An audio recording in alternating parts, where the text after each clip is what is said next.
अस्सलामुअलैकुम my YouTube family. क्या हाल चाल है आप सबका। उम्मीद है आप सब खैरियत से होंगे और अल्लाह की नेमतों का मैं शुक्र अदा कर रहे होंगे। अच्छा, आज मैं आपके लिए लेकर आई हूँ बीफ के पसंदे कि ये देखें। सबसे पहले तो मैंने ये पसंदे बनवा लिए हैं। ये देखें, ये ना बड़े अच्छे तरीके से ये बुचर से यानी कसाई से हमने ये पसंदे बनवा लिए। आप देख लें, इसकी ये थिकनेस देख सकते हैं कितने पतले पतले बनवाए हैं ये, और ये बड़े अच्छे बन गए हैं। अगर आप घर में भी इन्हें बना सकते हैं, लेकिन आराम से ये मैंने कसाई से बनवाए हैं। और घर में हमने अगर बनाया तो हम इसमें बीफ हैमर की मदद से हम इसको बना सकते हैं। ये मैंने देख लें कितने बारीक बारीक बनवाए हैं। आप ये देख सकते हैं इनकी शक्ल, ये देख सकते हैं आप।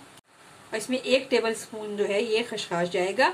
और खशखाश ये मैंने धोकर साफ सुथरा किया हुआ है, इसमें रेत मिट्टी इसका अलग किया हुआ है, लेकिन फिर भी मैं इसको थोड़े से पानी में भिगोऊंगी। ये देखें, ताकि इसमें से जो भी और कोई थोड़ी सी रेत मिट्टी हो तो वो निकल जाए। लेकिन ये है साफ सुथरा, मैंने खुद साफ करके रखा हुआ है। इसको हम भिगो रहे हैं पानी में। अच्छा, इसके अंदर जो और ड्राई मसाले जाएंगे वो ये है 10 से 15 बादाम हैं। 1 टेबल स्पून जो है ये हमारे पास है कोकोनट पाउडर, और 1 टेबल स्पून ये हमारे पास है चिली फ्लेक्स, और साथ ये हमारे पास जाएगा 1/2 कप दही। तो और चलिए फिर फटाफट से अपनी रेसिपी का आगाज करते हैं। मैंने इसमें ये 1 कप ऑयल डाला है। अब ये ऑयल गर्म हो गया है। अब मैं इसके अंदर ये 2 ये बड़े साइज के प्याज हैं जो मैंने स्लाइस किए हुए हैं, ये मैं डाल के फ्राई कर रही हूँ। ये खूबसूरत ये गोल्डन ब्राउन प्याज हो गई है, ये मैंने इसे निकाल लिया है। और अब मैं ये जो हमारे पसंदे हैं मैं इनको अब बारी बारी डालती हूँ। ये हम ऑयल जो गर्म हुआ है इसके अंदर डाल के इनको फ्राई करेंगे। ये देखें, आप इनकी शेप देख सकते हैं।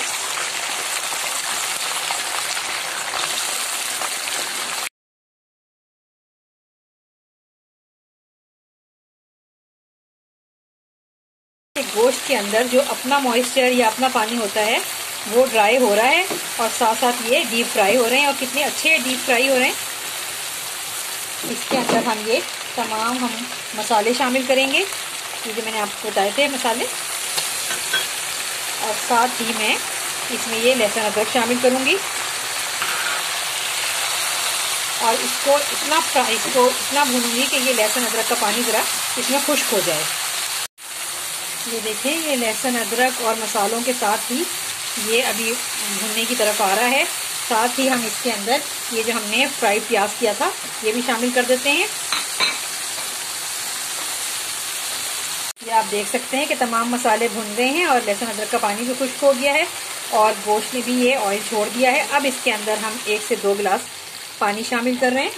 गोश्त गलने तक पकाएंगे। देखिए, ये काफ़ी देर हो चुकी है, खशखाश भीगी हुई थी, और मैंने आपको पहले भी बताया था कि ये मैंने तो धो के साफ सुथरी करके खशखाश रखी हुई थी, फिर भी मैंने इसे भिगो लिया, क्योंकि जितनी देर खशखाश जो है ये भीगती है तो इतनी ही देर ये सॉफ्ट हो जाती है।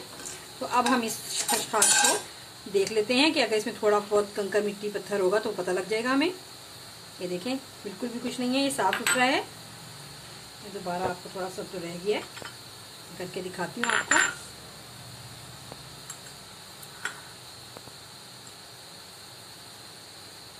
ये आप देख सकते हैं बिल्कुल साफ सुथरा है।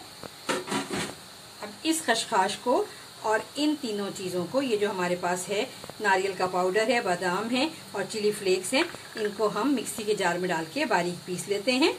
आइए चले देखते हैं कि गोश्त गला के नहीं। माशाल्लाह से शक्ल तो बहुत अच्छी है गोश्त की। अब जरा देखते हैं इसको हम। ये देखिए, गोश्त तो मुझे लग रहा है कि ये बोटियां गल ही गई हैं। इसे चेक करते हैं निकाल के।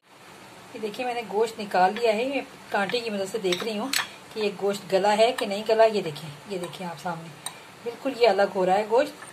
हमें ऐसा ही गला हुआ गोश्त चाहिए जो बस निवाले से अलग हो जाए। आप देख सकते हैं, ये देखें, थोड़ा सा ये पानी खुश्क होता है इसका, तो इसके अंदर हम दही मिलाएंगे। इससे पहले अभी हम दही नहीं डालेंगे जब तक ये पानी खुश्क नहीं होगा इसका। ये देखें, ये बस ये खुश्क होने की तरफ ही आ रहा है। इसका जो पानी है जो हमने डाला था इसे गलाने के लिए, और गोश्त पे डिपेंड करता है, कोई गोश्त जल्दी गल जाता है, कोई देर से गलता है। अगर आपको फील हो कि आपका गोश्त अच्छी तरीके से नहीं गल पा रहा तो आप इसे कुकर में भी गला सकते हैं। कि अब ये गोश्त जो है ये भुन गया है और इसने ऑयल छोड़ दिया है। अब इस स्टेज पर आके हमने जो इसमें हाफ कप दही डालना था हम ये डालेंगे और जल्दी जल्दी इसको चलाएंगे ताकि ये दही इसमें फट ना जाए।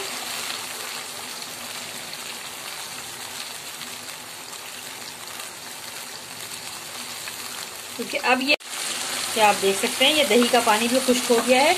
अब इसके अंदर ये जो हमने पेस्ट बनाया था ये हम डाल रहे हैं।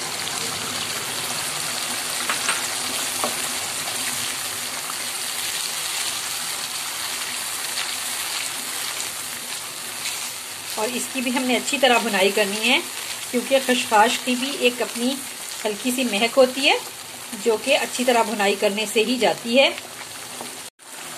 अच्छा, भूनते हुए ना हमने अपनी जो फ्लेम है इसको हमने लो से मीडियम की तरफ ही रखना है ताकि स्लो आंच पे बहुत अच्छे तरीके से ये भुनाई हो जाए इसकी। आप देख सकते हैं कि कितना खूबसूरत इसकी शक्ल आ रही है। उम्मीद करती हूँ आपको मेरी ये बनाई हुई डिश पसंद आएगी। ये मैंने पसंदे की डिश जो बनाई है और ये मैं उम्मीद करती हूँ आप भी अब ये जो ईद कुर्बान आ रही है उस पर आप भी बनाएंगे अपने घरों में और इसके टेस्ट से भी आप मज़ा उठाएंगे, इसके टेस्ट का भी कि कैसी बनती है। और ये बहुत ही टेस्टी बनती है और बहुत ही अच्छी होती है। इसको हम नान के साथ, रोटी के साथ, इवन हम पुलाव के साथ भी हम इसे खा सकते हैं और ये बहुत ही मज़ा देती है खाने में।